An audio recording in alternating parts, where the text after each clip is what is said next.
because we have like a ton of Canadians. James, so I Yes. my I'm like in a city area, so there's a lot of like background noise. So if I mute my camera, is it good? Or if I mute my camera, if I mute my audio, is it gonna like show up that I'm muting it, or does it matter? No, that's all good. You're All right, well, fine. I'm gonna do that when I'm not talking because you're gonna hear police sirens and trains, and it's gonna be loud. So, Jersey City. yep. Way to brag about being in the city. No, no, not at all. That's not my intention. It's cool. It's cool. Loud. Like you'll be having complete silence and it'll be like siren and you won't hear anything. So yeah. Okay, that's fine. All right. So we're live on Facebook. There's a little thing that tells us that. We have a bunch of attendees here, including John Freeman. Good. So he's here to bother us all if he wants to. Great. And oh, he actually says that he's watching us. Good. Great. Thanks. Grand. Okay, so let's kick this off. First of all, thanks to everyone that's watching, either right now or in the future, because we post the videos of this thing. This is a Haulix live panel presented by Haulix. We're a music distribution platform. People use us to share new and unreleased music with people in the media, other industry professionals. Some bands use us to record their albums. We have a lot of uses, and you can learn more by visiting haulix.com. That's HAULIX.com. You've probably seen that word a lot if you registered to attend this panel, or if you're watching it somewhere, because our name's on everything. This is a panel about music PR, and it's going to be a pretty heavy music focused PR discussion, I would imagine. So let's kick things off by going around the group and everyone introducing themselves. Natalie, you can go first. Oh, hooray. So I'm Natalie Camillo. I am the public relations manager for the North American branch of Napalm Records. Yeah. Yay. Yeah. All right, Katy, you go first. You go next. I'm Katy Irizarry. I am director of North American publicity at Season and Miss, which is also another record label. And in addition to that, I am a freelance writer. I've contributed currently to Loudwire as well as Revolver, Metal Insider, and I'm also a producer, currently producing the Eddie Trunk podcast. Whoa. Busy Fancy. Katy, I never knew how to pronounce your last name, so that was a personal question to figure it out myself. So yeah, that's always trips everybody up for sure. Yep, Katy I. That's how I refer to you. John, last but not least. Jon Asher. I run my own PR company, Asher Media Relations. And yeah, I'm up here and I'm based in Montreal, Quebec. And been doing PR for going on 14 years in September. Pretty much do a lot of Canadian metal, but I also work with internationals, and we try to make them famous. Good job. And you still have a thriving CD collection behind you, I think, as we can all see. I just moved into this new place last month, so I had to downsize. So yeah, that's what's left. Oh, well, it's good to know that's still there. I just moved as well. Notice the blank walls behind me. I'm not a serial killer. We just moved. Anyways, let's get started. So we'll go around again because I love origin stories. I feel like every time I talk to somebody that's interested in the music business in any way, it's always like, where do you come from? How did you get here? So Natalie, not to put you in the hot seat first, but tell us the Natalie journey. How did you get to where you are today? So I started in college, like most of us did, and a lot of us as well started in college radio, and that's where I got my start. And I was a program director, and then I was also a music director, and I worked with metal, and so I would report to CMJ and all of those places that were that you reported to back then. And through doing that, I got some internships. I interned at Heavy Hitter Inc., which was a radio promotions company. I interned at Relapse Records. I interned at Metal Sucks. I interned at a radio station in PA. So I was busy as a youngster. And then upon graduation, I got a job at Adrenaline PR, where I worked for 10 years, and with Maria and the team there worked Lamb of God and Mayhem Festival and I mean all kinds of variety of clients. And now I'm here and I'm at Napalm Records and I'm enjoying myself quite a bit working with artists like Ailstorm and Mushroom Head and Devil Driver and you know, just keep me busy. That's my quick version of my life history. I mean, that's a pretty amazing story, even in the quick version. So thank you for sharing. Katy, what is your journey to Season of Mist like? Oh man, mine is also a bit of a mouthful, so I'll give you the truncated version. I started my senior year of high school interning for Metal Edge magazine, eventually started writing for them. Took a little break to actually pursue a career in the medical field as an EMT. Didn't really like that. Wanted to come back to music. Got my next internship. At this point, I was about 21 with SiriusXM.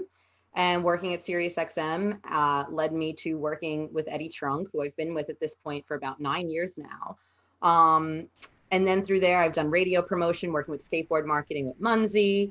My first PR job was actually with Natalie. We worked together at Adrenaline PR. So I worked there. From there, I worked with John Freeman, who's, hey, what's up, John? He's here today. And I also, in the interim, when I was with Freeman, it was freelance. So I was also editing Revolver Magazine on the website. And I was also producing a radio show. It's an independent radio station from the LGBTQ channel that was at SiriusXM. And they left. And that was actually the first channel I ever interned on. They took me with them to be a producer, which was really cool. And then this job popped up at Season of Mist. I was just in a place where I needed to move. You know, housing in New York, especially for just like a person who lives alone, was just insane. And I wanted something full-time and a little more stable. I liked freelance, but, you know, I kind of needed health insurance. So this opportunity came up and now I work with some of my favorite bands in the world. And I think I found my forever home. Oh, that's so great. You make yourself sound like a rescue when you use forever home. And I know, right? Okay, and what is the Asher Media Relations story, John? I wasn't even meant to be doing this. No. I worked in radio promotions as an intern at CJAD and Shom FM here in Montreal. And I was studying urban planning at the time. And then I really enjoyed the radio stuff. So I went to McGill and studied their public relations program, thinking I would get more into radio or corporate PR. And then I went and I moved to Toronto, which was like a blessing because I got hired and fired at a music channel before I even started. They gave me the job and then told me that I didn't have the job.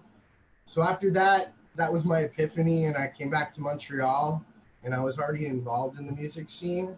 So I just started my own PR company thinking, hey, somebody eventually, because I was applying for PR companies to work for, and, you know, I was fresh out of university, so nobody was giving me a shot. So I just said, I'll just do it myself until somebody hires me. And I kept applying, you know. So, and then it just was a domino effect, one band after another, after another, after another. And then I've just been working for myself since. And that's it. I mean, that's the dream though, right? Like you work for yourself in a way. For a lot of people, that's all they ever want. Still every day, being self-employed, but I love it. It's my own hours. I really enjoy the bands I've come across for their album promos or their tour promos, and even the festivals now that I work for. Yeah, so, you know, I feel blessed about it all. Well, that's great to hear. Now, before we get on to, you know, PR things happening, I want to know PR specifics, I should say. I want to talk a little bit about where we're at, because I feel like we have to recognize the world that we live in right now. So it seems like you're all working from home. John, I imagine that you, like me, work from home all the time. I've been life. Yeah, the quarantine life. So how is your work-life balance going? How are you doing with working during this pandemic in general as a publicist? Like what are your lives like? I guess I'll answer. Whoever wants to go first. I'll go first. The only difference I've personally noticed is like summertime for me is like tours and the festivals and all that PR, concentrating on that. Unless album promos, we're really just concentrating on a lot of bands who are touring up here in Canada. I'm taking care of a lot of the tour press and all the city stops and the festival coverage. And that's just gone. And now it's just been all album and single promos. That's pretty much it. So it's kind of been like a quiet, I would say a quiet, less stressful mini vacation in a sense. Because uh, I'm sure you two can agree with me. Like summertime is just nuts. Mm-hmm. Bands on tour and just busy, busy, busy. You don't really have a summertime. It's just your go, go, go, go, go, go. That's very true. Yeah, I spent last summer barely here, mostly just everywhere. I went to Norway twice, festivals, weekenders, a lot of shows in New York. I'm in Philly now, and now this summer it's definitely been quiet, and especially too last year summer we had massive tours, and we don't have any. But at the same time, I feel what's kind of evened out is those first 3 months of the shutdown. There was a lot of releases we had to delay or postpone or for whatever reason because of manufacturing issues or import issues or whatever it might be. So now all those releases are on our schedule in addition to everything that was already planned. So it kind of worked out because if I had tours to work right now, I don't know how I would keep my head above water. So it's been good to have that little bit of extra time now to work these extra records that we have and make sure they all get the proper attention. So it's still been busy, but a way different kind of busy. Yeah, it's been the same here. I mean, we didn't have as many delays, but I know 2021 is going to be a hot year for sure because of a lot of this. But it was pretty busy. And at first the balance was, we're just all trying to figure it out. But what I found was happening was, I don't know if any of you have ever been on a big boat or a cruise ship. When you're turning the cruise ship around, it takes like an hour and a half and it's like real slow. That's what it was like because we had all these tours that were turning, spring tours that were about to start, big stories that we were working on. And we basically had to just halt and completely shift focus. And so those first few weeks, I felt like I was really working some time, but putting some time in, like extra time for sure. But it's kind of evened out. We've gotten a good system going, and I've worked from home previously, so it was not too much of an adjustment, but it was definitely different. But the balance, I think now that the release calendar has sort of kind of set in place for the rest of the year has calmed a bit. Yeah, speaking from our side, it does seem like this July feels eerily quiet, but everyone I talk to is like, but just wait, because the back half of this year and into 2020 is now it's going to be ridiculous. Yeah. And it's like, by no means are we less busy, but it's just not as, I think those first 3 weeks were like, oh my God. Yeah. We were all like, what are we going to do? And then it was like, oh, I guess we just keep having our jobs. We just keep doing our jobs. There were pitches that we had that were... Stuff still needed to go out because people are at home and need music. So yeah, exactly. And it's like there were pitches that seemed relevant at the time that became no longer relevant. Like I'm pitching like environmentalism and stuff, and people were like, well, we're in the middle of the pandemic, so what do you have to think about? So it was so those pitches we had to like rewrite and come up with new ones. It was definitely, again, like I said, turning the ship on. I think I'll throw it in here. I think we all had to like sort of curve sometimes the story pitches as COVID thrown in there. It's like, this was the plan, but then COVID happened, but this is how we adapted, and this is what we're doing now. Yeah. A lot of that. And now all of those stories have been told, so now it's back to like shifting to another pitch again. It's like, okay, we've already heard enough about what you did. Like, we got, you're gaming on Twitch. We get it. Like, what else are you doing? Yes. Yes.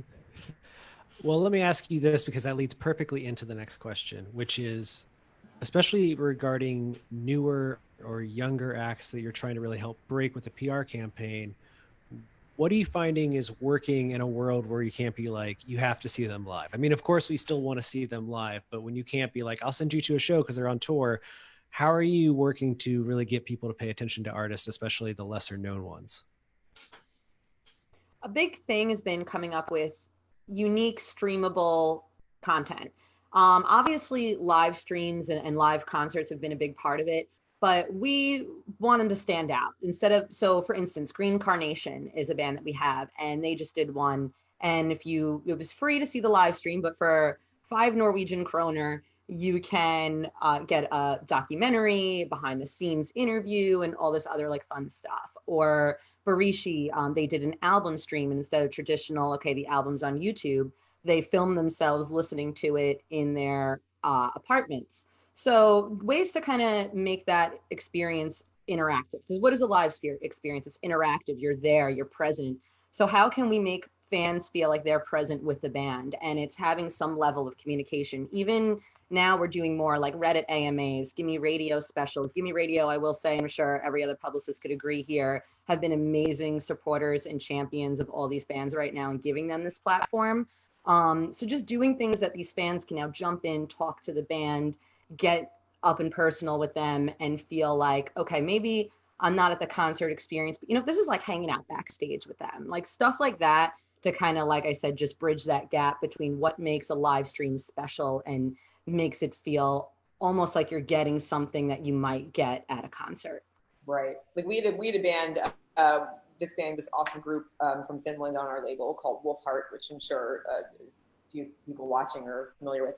And they were supposed to be on the Devastation on the Nation tour, which was just about to start. And they were putting out their album at the very beginning of April. So it was like right after this happened. And obviously anyone that works in PR knows that those tours are very important for record sales and for success of an album campaign as well. And so what they did was they immediately figured out, okay, we're going to go film professionally at a sound stage. We're going to film our set. We're going to do an Indiegogo where people can pay for virtual tickets so that we can make up for the loss that we are incurring by, that we spent all this money. Obviously, all these bands, you saw all of those GoFundMes and things that went up right after that happened. But they also offered like a Q&A and behind the scenes and like some extra things that you could do that, like Katy was saying, kind of make up for, or provide the experience that you would get if you were doing a little bit more than just watching a show. So I've been finding that as well, like those types of things. We have a great digital marketing team here that handles all that stuff, like live streaming and things. But so for PR, it's about promoting those things. And on top of that, to answer your question about how we're getting people to pay attention when they're not able to hear music, I find, especially with a lot of the lifestyle outlets, it's about proving not only the numbers and the potency of that band. So like what are their streaming numbers like? What are their views like? Like that's impressive in itself. Like sometimes you don't even need to see a band when you see how much the fan base reacts to them in the paperwork. That's a pitch in itself. And just selling people on the story and the narrative, and not just getting to know the music, but getting to know the artists and the people behind the music as well. I find a lot of times that works for me, especially right now. I've had some stories that have been completely based on the personalities behind the artists and what they've been doing in this time, and not even necessarily about the music itself. Yeah, I have I work with a lot of more underground or up and coming, some of them. So it's been actually a lot of live streaming, engaging their followers, and just trying same thing behind the scenes. How did we do this? How did we do this? Sometimes a Q&A, and same thing, a listening party, like a virtual listening party. Tune in while we listen to our own album, and we'll answer some questions, stuff like that. And then I just helped out with. I was surprised. We did Anvil. I got asked to help with Anvil's Quebec City live stream, and we did that, and that was like paid ticket, and it went well apparently by the promoter. And the concert promoter contacted me, and he's like, "This went really well. I think I'm going to do more." So I think with established bands, the live stream works way better than an up and coming band that's trying to establish. I think underground bands should focus more on their social media and engagement on a one-on-one level and try to do that. And then with established, the live stream totally works for them because there's a demand to pay, right? So I think that's what's happening with the current situation for COVID. But it's the same thing behind the scenes. Even bands like to do playthroughs. This is how I wrote this, more in depth, more personal touch, and then setting up a lot of COVID. What am I doing in quarantine? I've been doing a lot of quarantine stories. That's been happening a lot with a lot of the media guys. They're like, we're doing quarantine columns and just setting a lot of that up to so people, I guess, the fans can relate to, it actually brings them more down to a human level. The artists, I find that they're just like us. They're doing this stuff. They're going through it too, like. Yeah, lifestyle has become lifestyle has always been important in PR, but right now it's like boom, because you're watching all of these people in their homes and in their lives, and so we're learning more about them, and we're able to use those tools to pitch them. So yeah, totally. I'm curious about the live streaming thing. When this all kicked off, it seemed like everyone was rushing. And now in July, especially, we've seen a few artists kind of step out and be like, now we're going to start charging for our live streams. I know Trivium just did one. The guys in Dance Gavin Dance have one this week. And I see more and more of these stories popping up. Do you see that becoming a trend that continues and lasts? I feel like we're seeing less, we're going to stream every single week, and more these like full scale production live streams. Is that a thing that you see becoming like the norm, at least for the foreseeable future? I do. But again, I think, first of all, I think the bands that are asking for money or charging, I think fans are understanding. And I think most of these bands are being very reasonable. I mean, Trivium, for instance, they charged, I don't know the amount, but they still had 10,000 live viewers, which is wild. I think it was like $9, just to throw that out there. Which really isn't a lot. Our actual concert ticket is at least double that. For Trivium, at least triple, maybe quadruple that. So it's a bargain. I think fans recognize that these bands are in a bad place and financially, and they want to help because they're loyal. And these bands, in a way, have been there for the fans, whether it be an album that got them through something, whether it be getting to meet one of them backstage and just making their day, whatever it is. So they want to give back. So I think that's kind of definitely a new model that we're starting to see. And it's definitely going to become the norm. I know as far as the large scale productions, a lot now of festivals are getting onto this and making this bigger. So you're seeing on a DIY level, like what Metal Injection that just did with Slay at Home, but then you're saying huge big productions like Tons of Rock just did. So I definitely see this becoming the norm, and I'm hoping that in a couple of months we can step out even further, because now we're seeing these like socially distanced outdoor venues, and we're seeing the idea of drive-in concerts.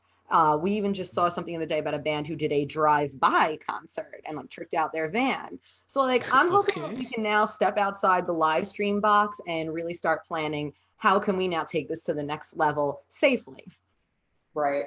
And I mean, I think a lot of the reason too that maybe bands didn't do those big productions, unlike bands like Wolfheart and a few other bands like I was describing before, is because they didn't have the ability to at that point. I'm sure that they would have done it if they could. So now that now that for better or for worse, honestly, things are lightening up here, but at least in the States, with the rules. I think we'll see more of that for sure, of being more of a production, and good for them. I mean, a lot of the bands, like I said before, have lost a lot of money to this, and this is their livelihood. So charge away. That's my opinion. Yeah, I think with live stream, personally for me, it feels like a novelty for a while, because I think fans will sooner or later just be like, I need the real thing. And I think fans too are also in various different monetary situations where they won't be able to afford a live stream all the time, and they need to pay their bills too. And then, like going back, the live stream just takes away that experience, the concert experience. Fans are going to support the bands they love, of course, but I think the age of the live stream will eventually lose its novelty, and then fans will. We're all in the same bubble. We're all going to eventually want to get out. I have tickets to Deftones and Gojira here in Montreal, and they pushed it to August 20th. And that, I guess, I was on the fence about going because I still want to be cautious about COVID. It's less up here than it is in the States, for sure. But Montreal is still got a lot of cases. And now the law is being passed that it's mandatory to wear masks. So I don't know how that concert in an arena is really going to play out. And I think it's going to be a lot of trial and error in the music industry also, because if we see that having concerts increases COVID cases again, we're just it's like we make 2 steps forward, 1 step back. It's just, and then then I think that's where it'll benefit the live streams, because people realize that we still can't do this, but I still want to see my band and I love my band, and they're charging to see them play live wherever they're playing live. So, but yeah, it's kind of like 50-50. I don't know what's going to happen with the shows. Yeah. I personally also think 2021, I personally think it's our responsibility that fuck money at this point, in a sense, as not just the industry, I mean as a whole globally. Let's put aside the greed and all that stuff, money and stuff, and maybe a pause to curb this whole pandemic is necessary, to wait maybe 6 months of nothing. We suffer 6 months, and that way we don't have to suffer 2-3 years. I mean, I can't speak for the band. Back and forth, because I think if you do the back and forth, financially that costs more actually than just holding out for 6 months. 6 months more, I don't know. Everyone's got their opinion on this whole issue. No, I think you're spot on with that. Honestly, like I think that we are going to see the increase in trend in live streams, like I was saying before, but I'm with you. Like, we got to do what's best to keep people safe. And if we keep teetering back and forth, I don't know if we're going to see an end to this. So we'll see. I do feel, though, at the same time, like, I mean, here in America, we are very far from this. But if you just saw it in Switzerland and Norway, they're now having socially, like Destruction just played in Switzerland. They had like a socially distanced concert. They filled the venue to 1/3 of the capacity. They did 2 nights in a row. It's weird, they have people spread out on the floor and people wearing masks. But again, I think it's worth these experiments within reason, because again, at the same time, we're not going to know unless we try. And again, it depends on the location, because somewhere in Switzerland, it makes sense where they have it under control. And somewhere here in the United States, not so much. Yeah. So, but I think we're going to start seeing that, and I'm open to that experiment. Everyone there is a consenting adult. The bands obviously know the risk they're taking. The fans do. We all know at this point. It's not like in the beginning when we all were kind of like, nah, and then realized, oh no, this is like serious.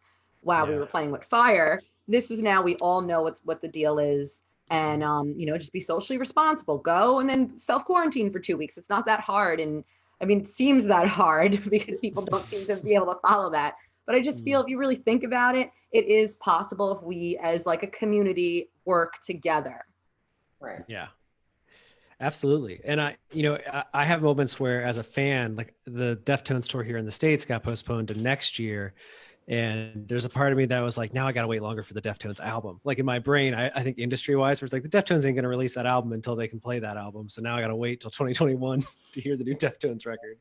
But I feel like we're also hitting this point now where everyone that tried to delay their records in March and April are now like, well, do we sit on this record until it's a year old and our artist wants to go into the studio again? Or do we put it out and try to find a new way to publicize it before we can actually go out tour again? Yeah. That is indeed the current conundrum. Yeah, I keep having conversations with people where I'll be like, what's going on with this band? And they'll be like, oh, well, we don't know. There's an album in some state of completion, and that's where we're at. That's all we have. To just put a pin on what we said about the live streams with Trivium, Amy is actually watching the panel right now, and she chimed in to say that tickets were $9 and they had about 13,000 people tune into the event, which is pretty cool, including myself. I paid for it. It was awesome to see. I miss live music. Are there any trends? This is a question that we actually got asked on Facebook, and it was on our list to do, so we'll just do it next. Are there any trends in PR that you're seeing kind of come about as a result of, this new world we're living in the pandemic that you think will continue, when we get back to some sense of normalcy? Like, I know live streams are something that people have been like, well, now we've kind of unlocked this box and we'll never go back to people not doing it again. Is there anything about how you do your job that's changed that you think will become the new normal, even if things kind of go back to how they were? I think bands are now starting to really get into the DIY spirit in a way that they weren't before. So I think we are going to start seeing more playthroughs, more original content from the bands themselves, more social media interaction, because I think this was kind of a wake-up call with a lot of people who maybe didn't quite understand the business side or the marketing side. They really just understood the music side, are now realizing, well, I don't have that anymore. How can I adapt? So I think we're just seeing these artists now kind of just emerge into a new light and really become a little more independent. Obviously, there's still going to be need for labels. You need distribution. You don't, when tours happen again, you do not want now to add handling guests on top of everything else, especially since half of these bands are their own tech tour manager, merch guy, you know. But I do think that they're starting to realize that they could do things on their own, and they're starting to get more creative outside of the proverbial confines of just play a show, put out an album. So I think we're just going to see that, whether it be, like I said, more playthroughs, more podcasts, more live videos, more Instagram story Q&As. So I just think we're just going to see that trend emerge and really kind of bands take off with it. And I think it's a positive thing. That's exactly, I mean, you just nailed that answer. That's pretty much it. Like, that's, you know, so, you know, and then like to apply that in the like PR application sense, it's like, in addition to that, I'm personally, instead of looking necessarily for the general Q&As or the reviews or the press kit headlines, which we're still looking for, but I'm doing a little bit more of a focus on, and again, always have, but a little bit more now, the outlets and what they're doing on their YouTube channels and their Instagram and their like, and so, because that's where the fans are sitting right now at home. They're on YouTube, they're on social media, they're listening to podcasts while they're doing whatever they're doing, showering or gardening or whatever. And so again, while that has always been a focus, instead of going for those general things, and if I'm going to Loudwire, Revolver or something like that, I'm looking at their YouTube channel and I'm like, okay, what can we do there first? Because I feel like that's where we're going to reach the most fans and consumers and everything like that. So those things are going hand in hand, the live streams, and then applying them to the media outlets. I've been doing quite a bit of that. I think the rules of engagement are, fans realize, you know what, we don't have our shows to interact with people, so the rules of engagement have changed. You know, we need to take advantage of our social media really a lot more, and then just get creative. I had one band, it's just getting more creative and outside the box of the usual. I had one band this week we released it. They 4 members in the band, they're stoner rock, and they each own a van. And then so they came up with an idea on their own. Let's do jams from the band. So they like self-recorded themselves and then synced it all up. And they did a quarantine series, and we're putting that out. And, you know, it's just ways to get, I tell bands, especially in the more underground, it's promotional content that is necessary. The more you have, the better, especially when you're not backed by a label with dollars and stuff, and you're not touring on big exposure tours and stuff like that. Content, and just constantly have a timeline of when you're going to release it, because you're just a little fish in such a big pond, so you need to capture people's attention constantly with visual and audio, and because there's always another band that's just gonna sneak in there and take over, right? You know. And then it's just the rules of engagement have changed. That's how I look at it, and just try to get more and more creative. Cover songs too for more of the underground bands help a lot, covering it in your own way. I did one band, they did an EP in a week, and it was all done during quarantine, and then we released it. It was a whole COVID angled release, and I think that's what's going to happen. A lot of bands are also going to use that angle. We wrote all this shit in quarantine.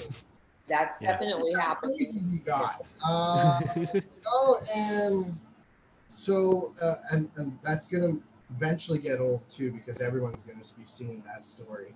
But it's just getting creative, just outside the box. I'm always a fan of bands who just, we pitch them some ideas, and sometimes they don't listen to the PR guy. You're crazy.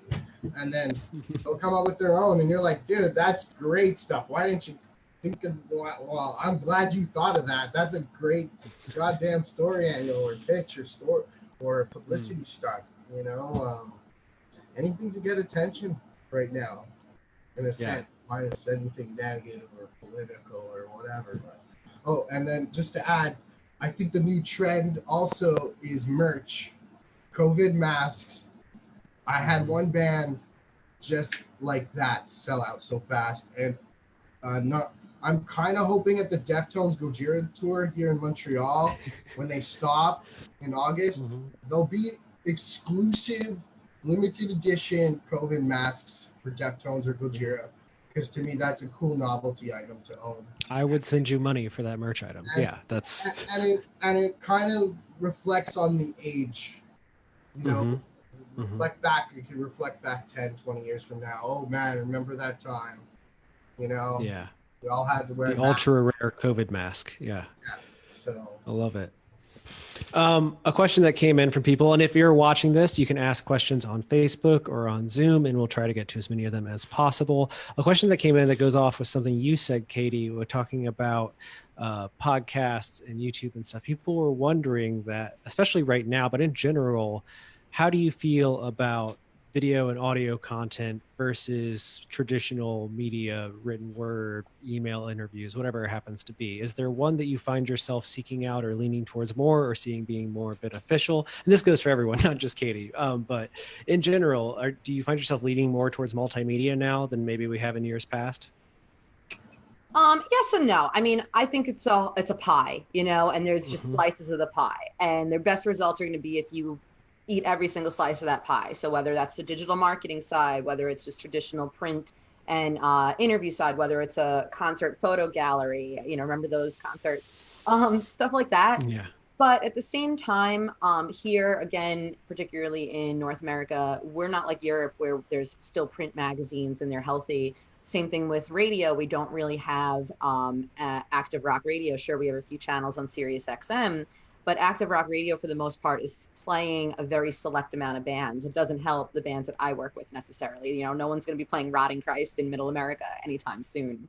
So that's where the digital marketing comes in, and because we can't focus as much on the print and we can't focus as much on the radio, and we have to now expand and go to digital streaming partners and do playlists and premieres, go to YouTube again and use that to cultivate a following, and people get this notification, wow, this band just dropped a new video, let me check it out.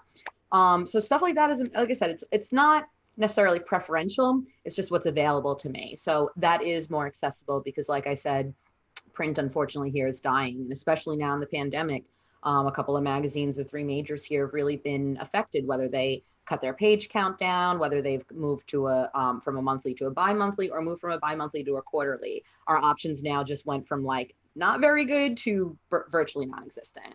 Yeah, I mean, kind of like the question earlier, I pretty much answered this question in my mind. It was kind of like, yeah, I'm looking at what media outlets are doing on their YouTube channels and their podcasting and things, because that's what people are consuming. And like Katy said, it's part of the pie.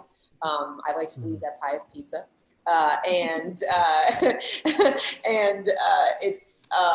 It's definitely something that needs to be focused on. But like, I was on a conference call this morning, and we had a European team on, and we had our team on, and we were talking about the print attack for an artist, and I said verbatim, I'm like, digital is where it's at here a lot of the time, and so that's where the focus is for me. But you still gotta fit in everything for sure. I like this new trend I've been seeing. Sorry to interrupt you, Jon. I like this new trend I've been seeing where some of the bigger publications are starting to do audio versions of their articles as well. So if they do a big profile on somebody, I can listen to it if I don't have time to read it, which is giving me the chance to consume more content. And I'm available to help people record those articles. So if anyone wants to reach out after this. Jon, did you have something to add? Oh, I was just going to agree. Like, it's more and more the younger, I'm working with a lot of mid-tier compared to Katy and Natalie. I work with mid-tier. I work with established mid-tier and then developing independent bands looking to get their feet wet. And a lot of them, I'm finding, just don't give a shit. They're in print anymore. Like, to me, it used to mean a lot to see them in some of the big publications like Decibel, Metal Hammer, Revolver. And I find the younger the band is, some of them don't even know they exist. They've never gone to the magazine store or had a magazine subscription.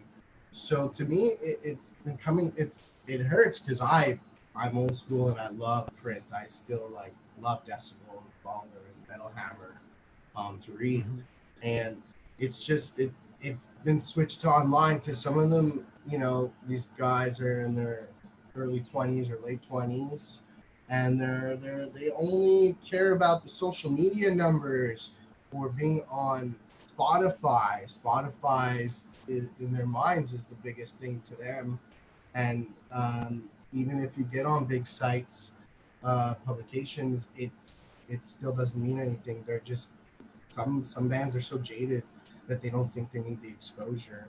But it's all online. The websites, they're all reading.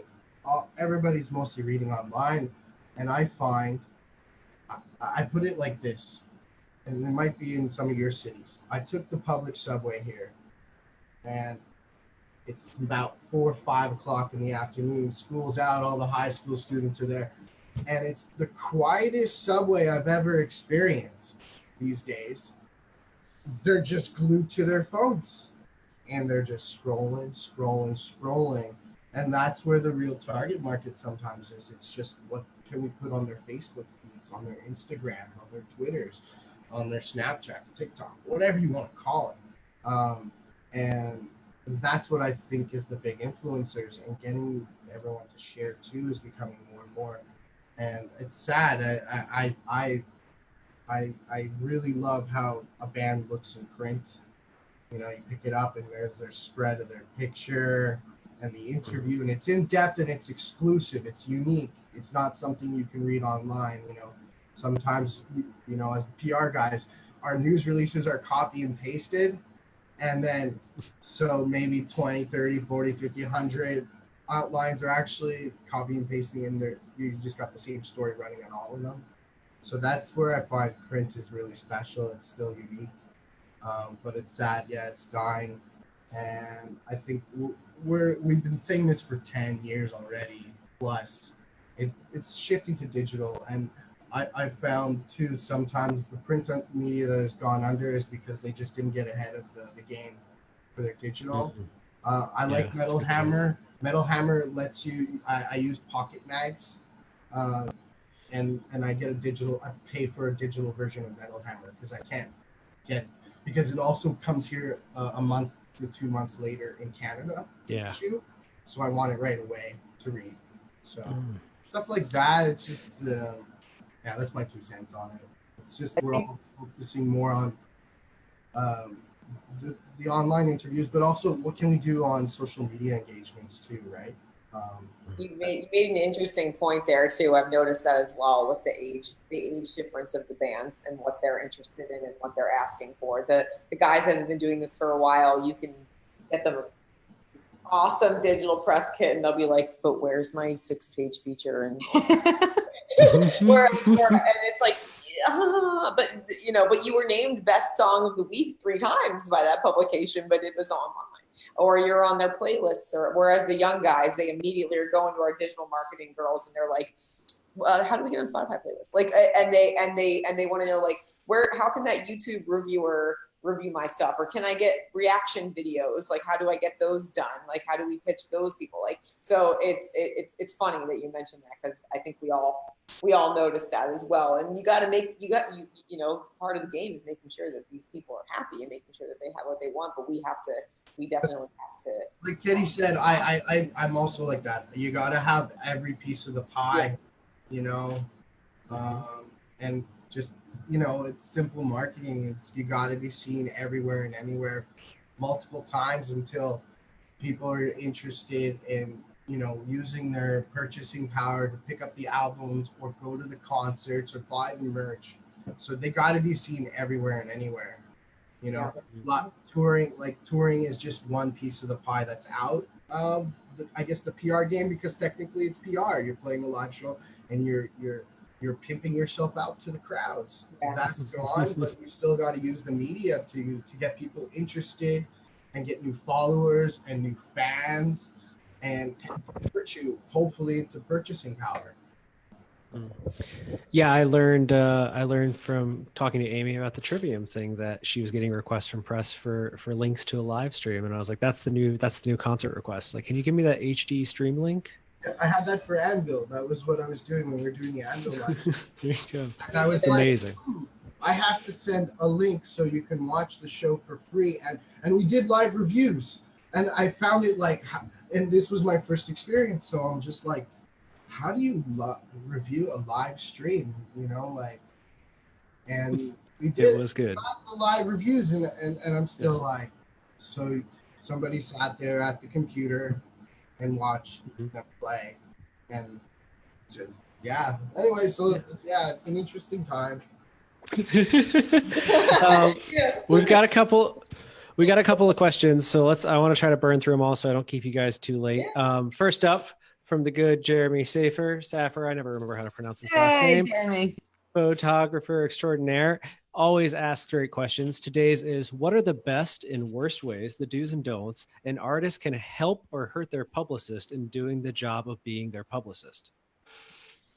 By contacting press yourself and setting things up without letting us know. And then they run and we're like, oh, sweet feature. I had nothing to do with that. And I would have held it for another 2 months that it actually ran around your album campaign. Or things like that are definitely ones that stand out. Just not letting us do our jobs. Not informing your publicist of anything and everything.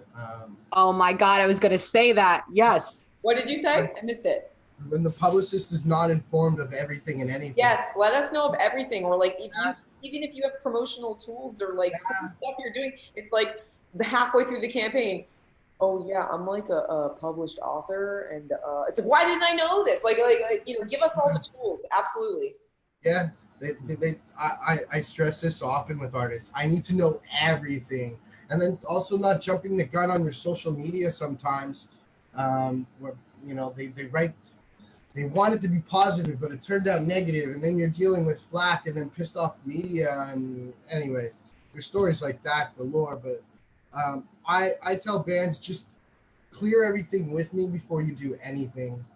And if you're contacting press, I need to know, because you guys have probably been the same. You have a writer or an editor who will be like, yeah, I know we spoke on this, but the band is contacting me directly now and annoying me, and it's like, oh geez. Yeah. Sometimes they do it by accident, though. Like, sometimes the writers will reach out to the bands and they're just really nice, and so so I'm not blaming those. That's not, that's innocent. So just sometimes people are punishers and they need to be told. No, for sure. I didn't want to blame them across the board. No, you're right. Sometimes, sometimes see publicists as the secret member, right? We're like the puppet masters in a sense sometimes. So it's like, you got to inform us of all your secrets, and then we'll figure out how to divulge them to the world, in a sense, right? Yeah. It's true, yeah. We're like your lawyers. You got to talk to us. You got to run stuff by us. You got to tell us what's going on, what you're up to. Yeah. Let us know everything. Those are great answers. And one that comes up a lot is the whole not telling you everything. Nothing I love more than when I tell a publicist that I'm working on something. They're like, oh, I didn't know about that. Thank you for writing that band's bio that I have been trying to find someone to write for the last 3 weeks. I mean, literally both things that Jon said, announcing stuff without telling us or running it by us, and just not telling us of stuff, all have happened to me today. So one band announced an album and the album art early. And then another one. Oh, and also what Natalie said, we had another band today hit me up and say, hey, send this guy this record. And I'm like, oh, why are you talking to press right now? I don't know this guy. I don't know if he should get the record this early. And then I had a situation this week where like 3 of my bands had live streams and I had to find out through Facebook. So. Right. I have I've come up with a philosophy to always prepare myself every day. There's at least one monkey wrench a day. Somebody throws you a monkey wrench, a band, a label, even the labels sometimes throw me. They're like, I know this is last minute. Can you get a news release out on this today? What? For how long? And why didn't I get this last week? Yeah. All of us here have been independents, so we all know how you feel. One of my favorites is like, hey man, we're putting this out tomorrow. Can we get a premiere for it? No. Oh, you can't. Everything. Not a great one. Anyways, yeah, monkey wrench a day. There's always at least one monkey wrench a day. Yeah, that's something you have to be used to in this job. Is like you can't stress when like stuff gets thrown at you, because this will not be the last time it happens, and it is probably not the first, second, or 1,000th time that it's happened. It's constant. But yeah, there's nothing like emailing, and back to the original, you know, what you were saying, there's nothing like emailing and a press outlet and them going, oh yeah, I already was talking to the member of so-and-so. Because what that creates also is, you know, then you're wondering, like, does this artist not think that I've reached out to this person, or does this artist think that I'm not doing my due diligence by reaching out to everybody that's important? And you kind of have to talk to them and say, well, I am, but I'm doing it in a methodical way. So I haven't contacted them yet because I'm going to roll out that section of what I'm doing like next. So we have an attack plan usually in place, but sometimes it doesn't sync up with the band's going rogue and doing their own thing. But that's not super common. It doesn't happen all the time, but it does happen, and it's annoying when it does. I will say one more do and don't. You know, a lot of these bands, I said before, they're just artists. They're not business people. They're not marketing experts. Please trust us. You know, please be able to listen to the other side of it. Please be able to see what we're trying to guide you, because I understand where you're coming from an artistic standpoint, but you need to understand where I'm coming from a business standpoint, from a marketing standpoint, why this track might be a better premiere track than this track, why this track, you know, might be better without a premiere partner versus this track with one. Just please trust us. I don't know music. I don't pretend to write your albums or tell you how to do that. So please don't tell me how to do my job either. Absolutely. It's like these guys, they've been in the industry for a while. They're musicians. They read these magazines. Like, they know what they have every right to feel the way they feel. But it's like, baby, I do this every day. I talk to people every day. I set up premieres and I do, you know, features with these people every day. I probably know what I'm talking about. Yeah, you might have a good handle on things. I had the same thing. I'm on the other end of the spectrum, where I had a band ask me to write their new bio for them. For like 2 months we worked on it, and then when I finally gave it to them, their publicist emailed me and was like, could you send that to me? And I was like, oh, I didn't realize that you weren't in on this whole conversation that we've been working on this whole time. It's like, oh yeah, well, I'd love to help you out. Yeah, no, I mean, honestly though, they should have explained that to me, because the band often, like, from a label perspective, like, sometimes the band is the one that's contracting the bio and sometimes it's us. So how are you supposed to know? Exactly. I'm just a pawn in the game. All right, let's keep going. I got time for probably one more, so we'll do the one that helps people out, because we gave a lot of great advice in that last answer. So let's keep that going. There are a lot of people that are, you know, trying to get into PR or thinking about getting into PR, or music in general. But let's just keep it on PR for right now. What is your advice when somebody's like, I think I want to do this for a living? What do you tell them? Show, so I tell them, don't do it. Don't do it.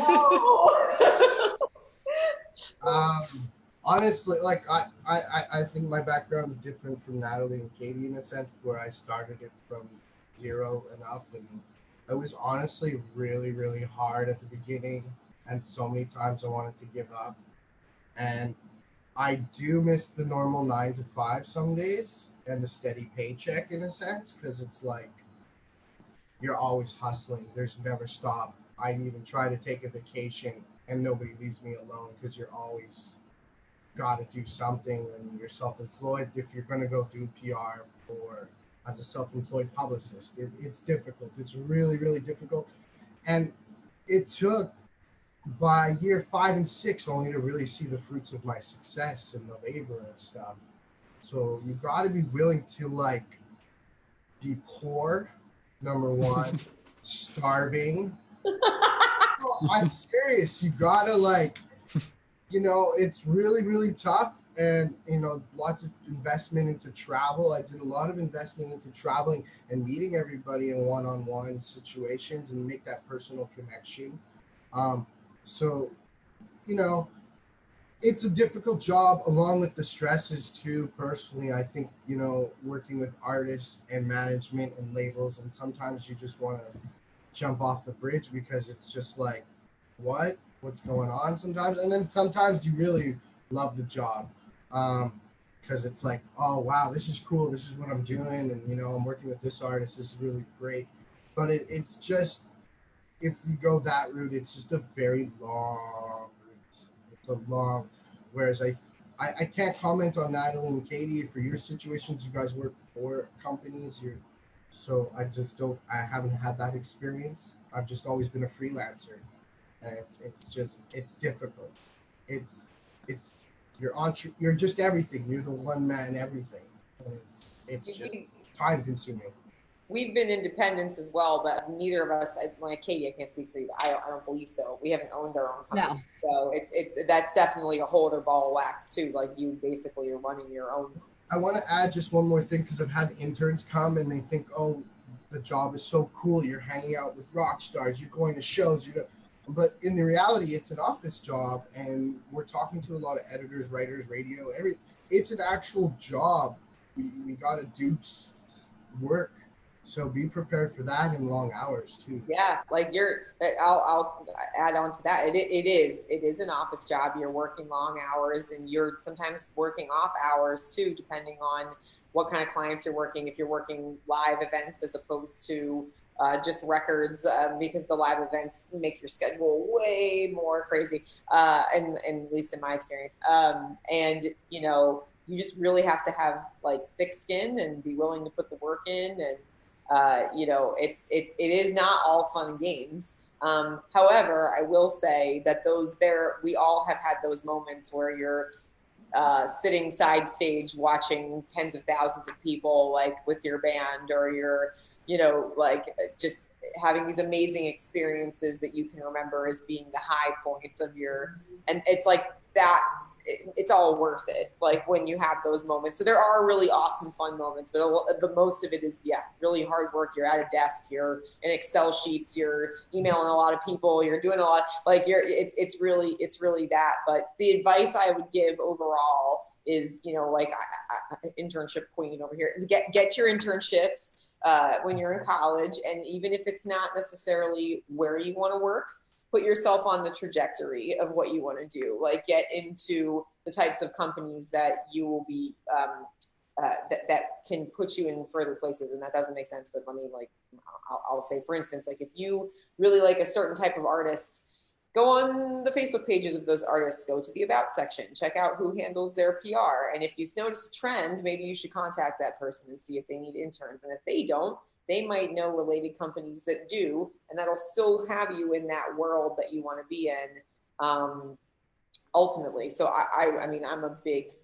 supporter of getting that experience first. Because if you just try and jump into this job cold, I don't know.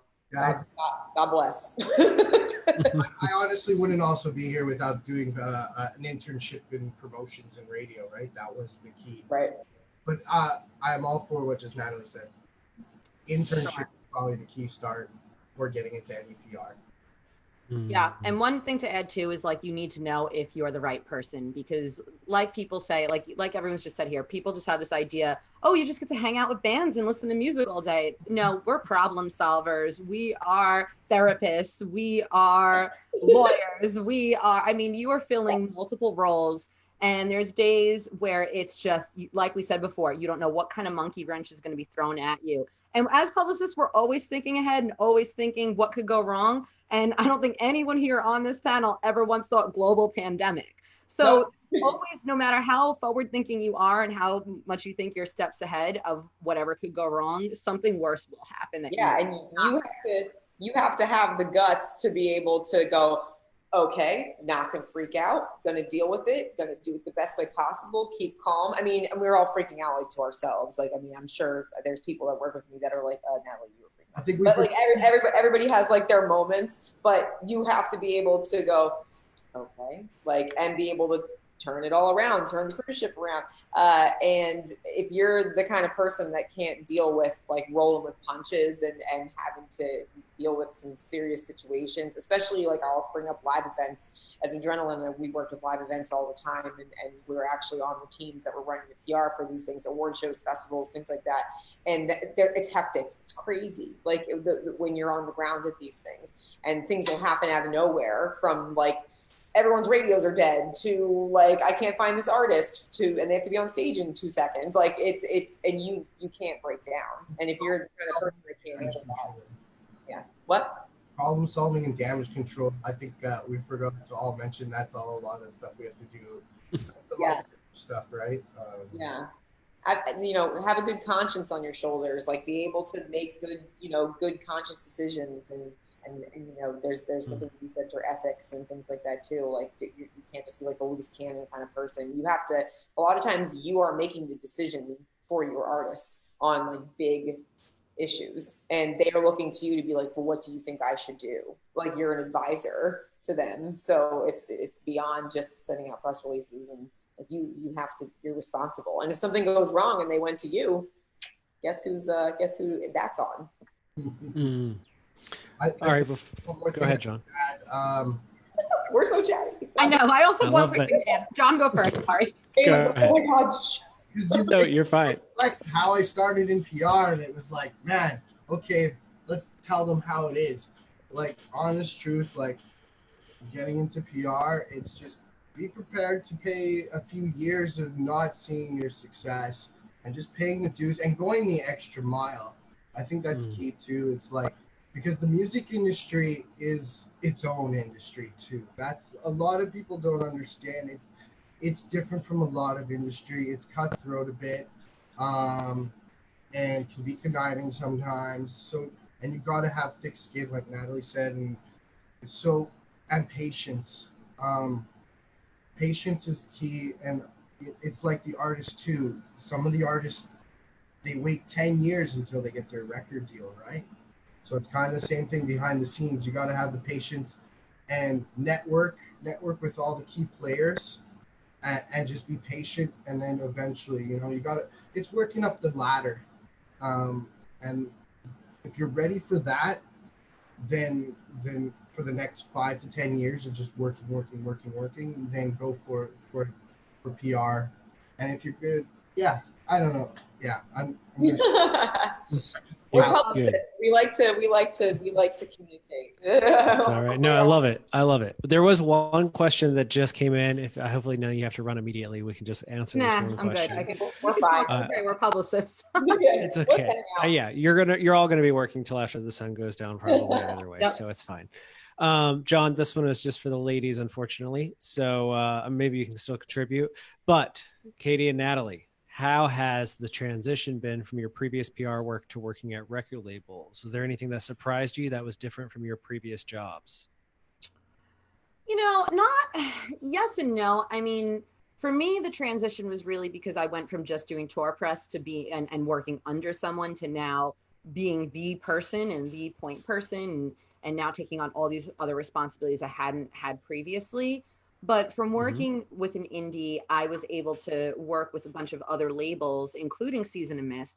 So I kind of already knew how they worked, and I kind of already had an idea. So it wasn't that shocking. I definitely went in very informed, but there was still, like I said, a big transition period. And now I'm writing all the press releases. Now I'm sending all the promos, whereas last time I was just inviting people to shows. But all the skills that I had learned in my previous PR jobs of doing independent really came in handy. So I was still very well prepared, and I don't think it was a difficult transition at all. I actually, I think because I did the same job for like 10 years, I think that's why it was a little bit more of a change for me, just because I was so used to doing like my own routine, and then coming here, the job is the same. The PR job is the same, but there are tasks and there are roles and there's organizations that's different.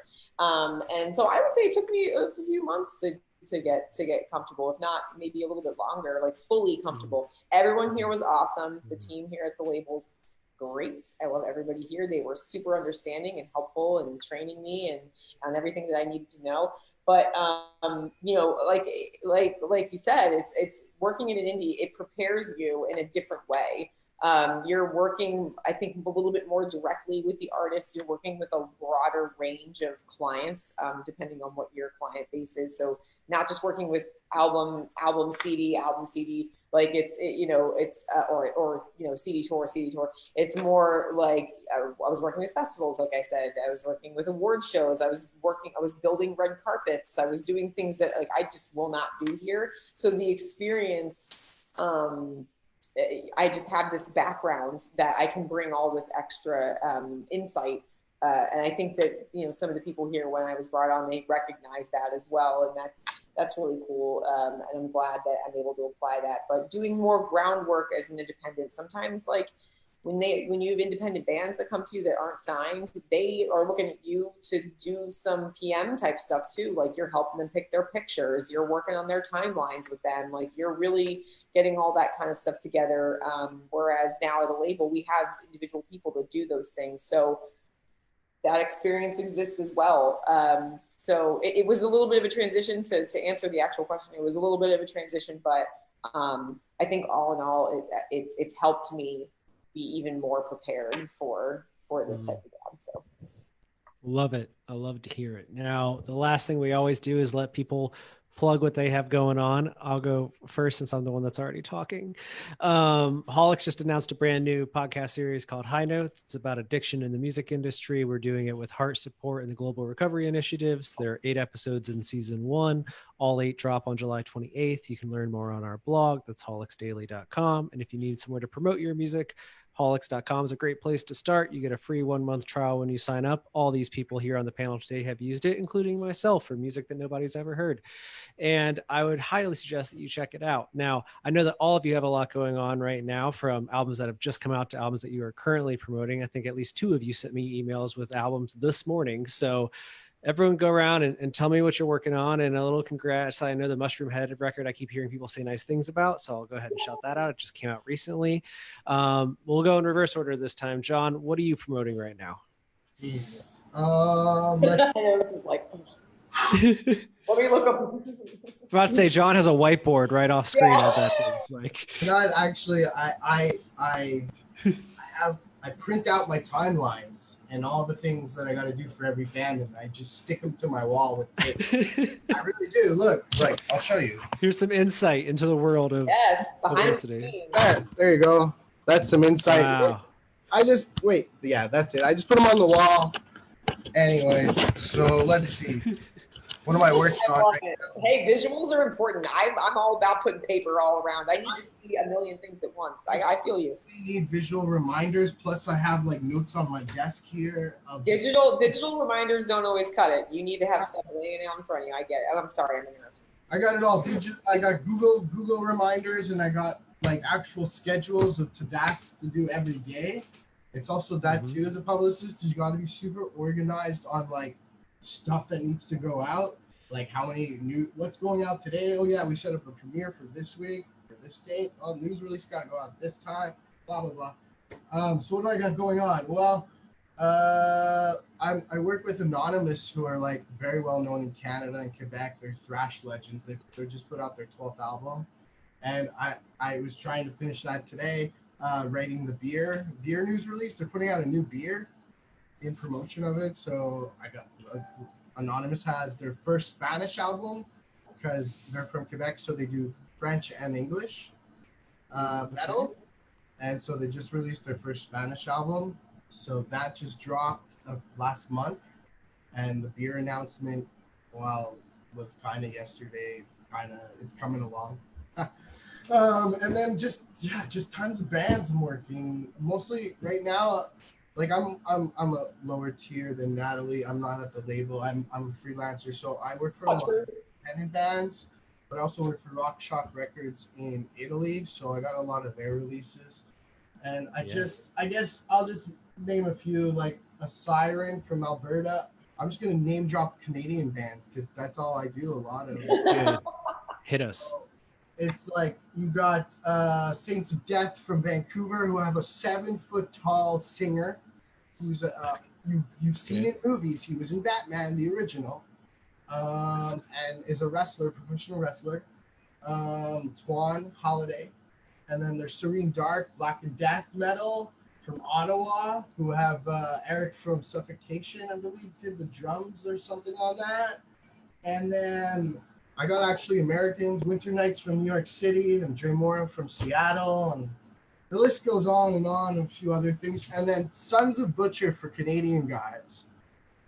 Sons of Butcher, I'm going to plug real quick. They were a cartoon series. They are the Canadian version of kind of like Metalocalyptic. They're the band that put out their Quarantine EP. So fans of Sons of Butcher, check that out. It's a real, they're parody rock. It's fun. I could keep plugging for hours, but yeah, that's it. Those are all great choices. I'll also plug. I know that you're promoting the Isle of the Cross record right now. I dig that album. So there's an Asher release that I can say is really good. Yeah, there we go. There we go. It's one of like 4 or 5 things Jon has had to do today. Katy, you're next. What is new at Season of Mist? Man, we have a lot of stuff. Off the top of my head, first and foremost, we have Rotting Christ doing a virtual live stream with Mexico Metal Fest this weekend. So I'm really stoked about that. Rotten Sound will also be doing one next weekend. So we have a couple of those live streams lined up. Vride, a Norwegian metal band, they are going to be reopening the music scene in Oslo next month, and they're going to be performing their first show since the shutdown. So they're also releasing a signature beer, and that's really exciting. As far as albums go, today we actually just announced and put out the first song for Gargoyle. I've been working on this for a while. This is with Dave Davidson from Revocation and Luke Roberts from Ayahuasca, and it's like a proggy grunge avant-garde kind of project. Really cool stuff. We have coming up soon, I'm really excited, a couple of bands we're going to have new music from this year. Solstafir, which I love, like Icelandic atmospheric rock. We're going to be having a new Tombs record. Someone might have spilled the beans about that today. I love you, Mike. So we have a lot of stuff coming up. We just put out the new Karak Angerin record. Highly recommend if you are a fan of like Cradle of Filth, Demo Borgir, stuff like that. Yeah, we have a lot of stuff going on right now. Those, I guess, are the main things, at least that today have been occupying my time. I will I'll also plug you. You have a Septic Flesh Blu-ray coming out, right? Oh yeah, we do. Yeah. That's so fun. That's yeah, cool and they actually also just did a live stream for that. They did like a movie screening, and that was such a success. They ended up doing a second showing, which was really cool. It's really anytime there's like symphonic musicians partnering with a heavy band, I'm into it. So yeah, it's like their S&M. You know, it's them with a live orchestra in Mexico and a children's choir. It's going to be fantastic. It is fantastic. If you haven't seen it, that's out, I believe, July 31st, the end of the month sometime. Yeah. I love the idea of somebody calling a children's choir and being like, I have this band, Septic Flesh, and they need your children to sing for them. Can you help them out? It's one thing when it's like Bjork. It's another thing when it's Septic Flesh. Love it. After that, the best thing is when you're calling newspapers in like really small markets in like the Midwest, and there's like, Gertrude Smith is the editor, and there's no music editor, and she's the lady, and you're like, can you cover some Rotting Christ? Yeah, like, and they're just like, what? You know how many unsubscribes I get whenever I release Rotting Christ?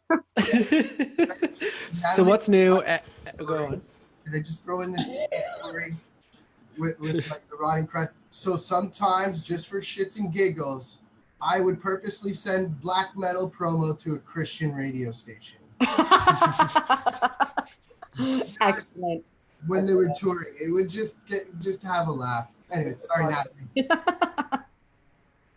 Great. All right. What's new at Napalm Records? I already gave away the Mushroom Head one. What else is It's new? okay. Yeah, I'll start with that. We just released the new Mushroom Head record, A Wonderful Life. It's their first in a long time. If you haven't seen the music videos online, they have millions of views already. They are amazing. These guys are champs.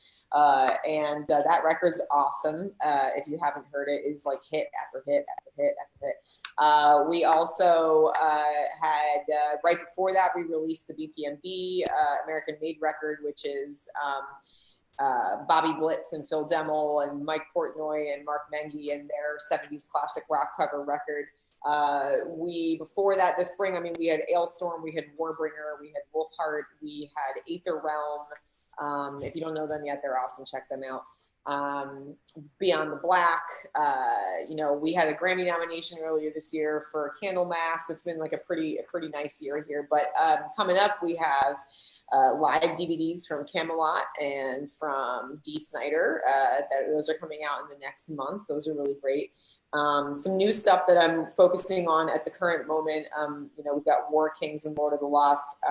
We have this new band called Hinayana, who they're not like totally new, but we just signed them. They're from Austin, Texas. They're like melodic death doom.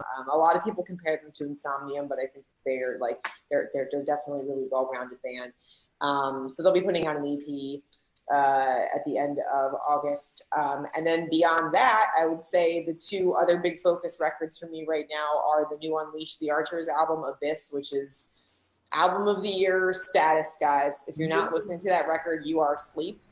You really need to pay attention to that band. They are killing it. It's a concept album. It's like retro 80s sci-fi. They have this special 7-inch that they're putting out as a special item that we're selling on our web store. That has synthwave and like gothic folk versions of songs on the album. Like these guys are super talented. They're from Canada, so they're very well. Yeah, they're rad, and their music videos are coming out. We just put one out yesterday. It's one of my favorite albums of the year, regardless of the fact that they're on this record label. And the great Devil Driver, they're putting out an album in October called Dealing with Demons 1, which is a part 1 of a 2-album set, and it's some of the best stuff in years, like no question. So that's really the big focus this year, and I'm looking forward to hot 2021. And there's a Devil Driver song out right now, right? There's a single. Yes, there's already? two. There's two. The first one was Keep Away From Me, which we didn't plan. It was just like super timely that it ended up being in the middle of a pandemic. And they have another single out right now called Iona. And there's new stuff coming soon. So pay attention. Great. I mean, that's amazing. This is all good stuff. Thank you guys so much for being here. This has been fun. I never know how they're going to go. We don't really coordinate too much beforehand, but people seem to be loving it. A lot of people commenting. There's some comments on a lot of these records you just announced over here. People are talking about loving Mushroom Head and at Camelot Live. Okay. See some love for Rock Angren. Someone's got good taste, Miguel. Yeah. I saw that too. Cool. Yeah. All right, you guys, thank you so much for being here. Thank you everyone that watched. This will live in perpetuity on Facebook and on YouTube and everywhere else. So if you missed any part of it or you want to watch it again because we're all so amazing, feel free to do that. And you guys stay safe out there, stay hydrated, do your thing. Thank you, John will all be, of course, John will all be jealous if you get to see Deftones. And I'm pretty sure everybody here can say that they're all big Deftones fans. Yeah, absolutely. Yeah. Too, it was the big seller was Deftones and Gojira together. Yeah, that is a great package. That was supposed to come here. I was supposed to see him at Summer Stage, Stone Pony, Asbury Park, but Poppy, and I still have yet to listen to this Poppy, so I don't know what to expect. I'll keep my opinions to myself. Yeah, you just go and check that out on your own, John, and then send a message to the group. Yeah, just come join us. But if you go and they have masks, send a group chat out so that we can all. Yeah, definitely. Keep us updated. All right. Talk to you guys later. Thank you all so much. Thank you so much, James. Thanks everyone for watching. Bye, guys. Thank you. Bye.